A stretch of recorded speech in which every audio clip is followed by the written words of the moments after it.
All right, this is Brent with Lykins Motorsports, and took off today to dyno the 352 again.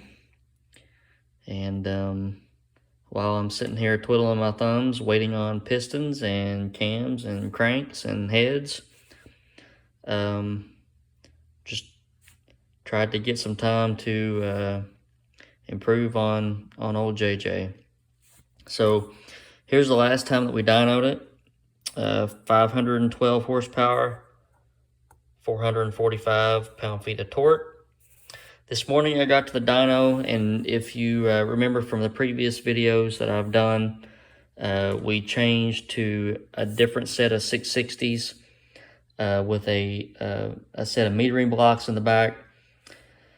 And when you mount the carb sideways, the linkages often hit the intake manifold that you're using. So I had to use some combination of a 1/2-inch shear plate and a 1/2-inch open spacer to get the carburetors up to where they wouldn't rub the tunnel ram top.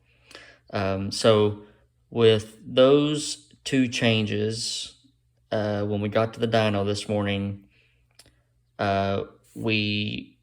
the first pull was, again, 512 horsepower, but the left side of the engine, the driver's side of the engine, the air-fuel ratio was a good bit rich. So pulling two numbers of jet out of each secondary, each carburetor's secondary side, got us up to almost 524 horsepower. So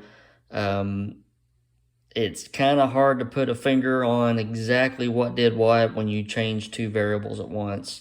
And I try not to do that, but in this circumstance, I didn't really have a choice. But, we picked up 12 horsepower right off the bat.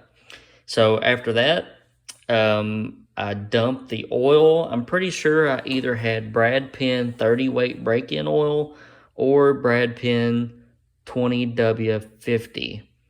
And I'm leaning more towards the 2050. Either way, we dumped the oil out and put in some driven semi-synthetic 5W20. That change alone picked us up 6 horsepower. So now we were knocking on 530 horsepower. With some combinations of spacers, we played back and forth with some super suckers, with my shear plates on the bottom, and with some 4-hole 1/2-inch spacers on the top, and that proved to be the best combination, not only in peaks but in average horsepower and torque.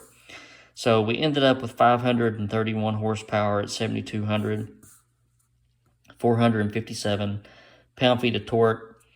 Man, this little engine is just hopping along, and I'm so proud of it. It's putting out 1.48 horsepower per cubic inch. And, 530 horsepower may not sound like a lot, but, if you use that horsepower per cubic inch and you scale it up to something like a 445, that's like 650 horsepower. So this little engine is doing really good.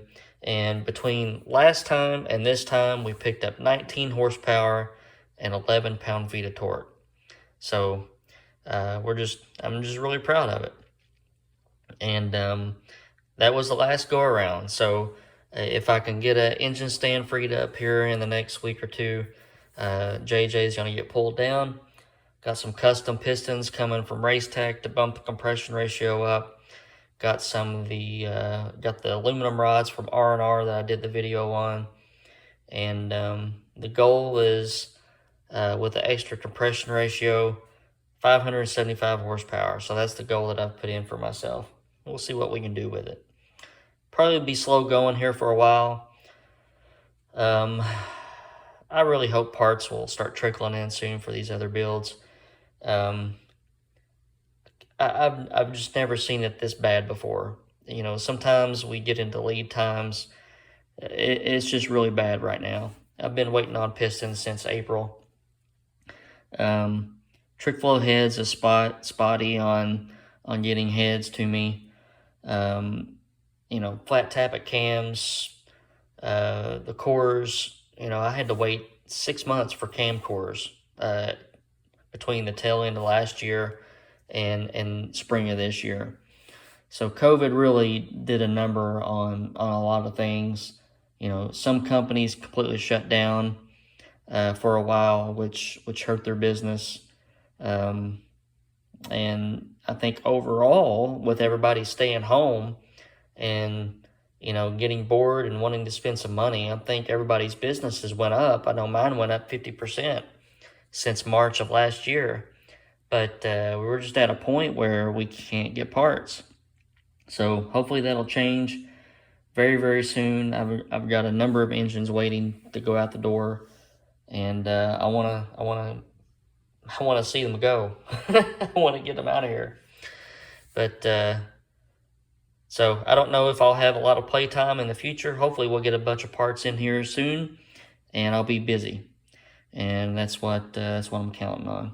So thanks for watching this video. I'm going to put up a dyno pull from the dyno room, and also a video that I tried to do above the carburetors. I thought I was going to be slick and do it like you know, Power Nation does with the camera mounted up above the carburetor. I did get a camera mounted up above the carburetor, but the noise and the vibration just kind of makes my iPhone go nuts. So I was hoping to see a nice little curtain of fuel around each booster, but that's barely visible. But I did what I could. All right, you guys have a good 4th of July weekend. Spend time with your family, cook some good hamburgers, and set off some fireworks. And I'll try to catch you next week. Hit that subscribe button. I need them. All right, guys. Talk to you later.